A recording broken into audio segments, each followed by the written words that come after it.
नमस्कार दोस्तों, आज फिर से प्रस्तुत है मेरे द्वारा लिखित एक कहानी बेटियां। आप मेरे YouTube चैनल को शब्दों की पंखुड़ियां को सब्सक्राइब करें और लाइक करें और नई नई कहानियां सुनते रहें। सुनिए कहानी बेटियां। आज जब राजेश ने अपनी दोनों बेटियों की तस्वीर अपनी माँ और पत्नी के साथ कैमरे में कैद की तो उसकी आंखें भर आईं।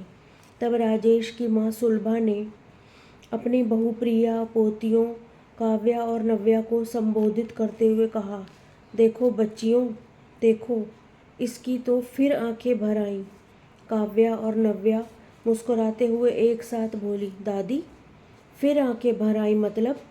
पिताश्री क्या पहले भी कभी रोए थे?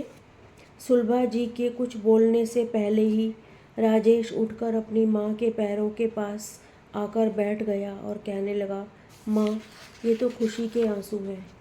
सुलभा जी ने कहा, हाँ मैं समझ रही हूँ। काव्या और नव्या बोली, हमें भी पूरी बात बताओ। राजेश अतीत में खोते हुए बताने लगा, काव्या का जन्म हो चुका था, वह 2 साल की थी।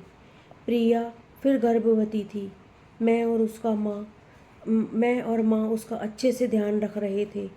बस मुझे हर समय यही चिंता सताती थी कि इस बार बेटा पैदा होगा या बेटी। माँ ने मेरी उदासी को पढ़ लिया था और उन्होंने एक दिन मुझसे पूछा, राजेश बेटा आजकल तू बहुत चिंता में दिखाई देता है, क्या बात है? राजेश, कुछ नहीं माँ। माँ माँ ने कहा, डॉक्टर ने बच्चे या बहू के बारे में कुछ चिंताजनक कहा है क्या? राजेश ने कहा, नहीं। माँ, तो फिर क्या बात है? तू मुझे बता, क्या मैं तेरी मुश्किल को हल कर सकूं?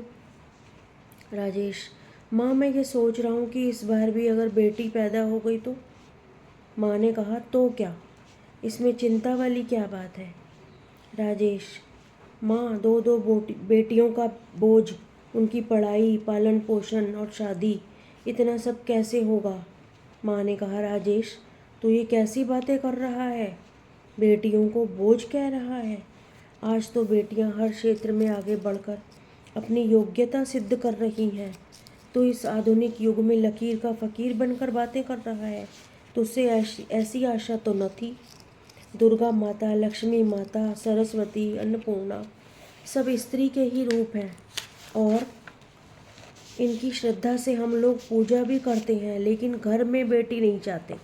अगर बेटी नहीं होगी तो बहन, बुआ, मासी जैसे रिश्तों का अस्तित्व ही समाप्त हो जाएगा। अगर सब ऐसा ही सोचने लगे तो पुत्रों को जन्म देने वाली माताएं कहाँ से आएंगी? लोग कहते हैं कि बेटी तो पराए घर चली जाएगी और बेटा बुढ़ापे में सहारा बनेगा।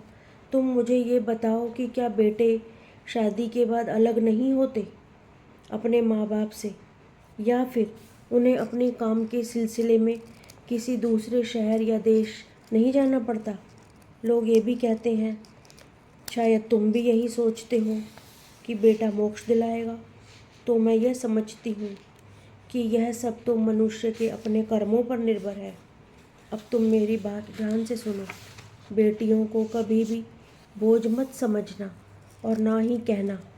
तुम उन्हें पढ़ा लिखा कर योग्य बनाओ, उन्हें आर्थिक रूप से मजबूत बनाओ।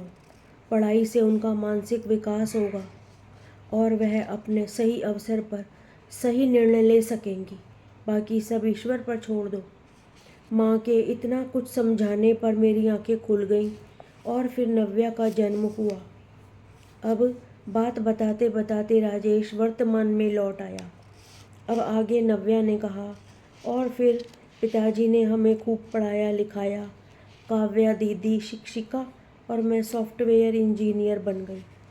काव्या ने कहा, हमारी दादी पुराने ज़माने वाली होकर भी नए विचारों वाली है और हमारे पिताजी नए ज़माने के होकर भी। सबने मिलकर बोला, लकीर के फ़कीर हैं। राजेश ने कहा, लकीर के फ़कीर हैं नहीं, लकीर के फ़कीर थे। सब मिलकर ज़ोर ज़ोर से हंसने लगे। धन्यवाद। आशा है आपको कहानी पसंद आई होगी। मेरे YouTube चैनल को सब्सक्राइब करें और शेयर करें।